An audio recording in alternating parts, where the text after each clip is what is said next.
साधु जमाने बड़े बड़े आदमी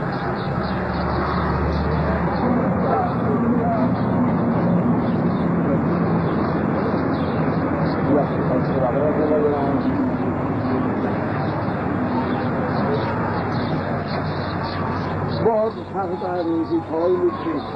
मान हुआ तो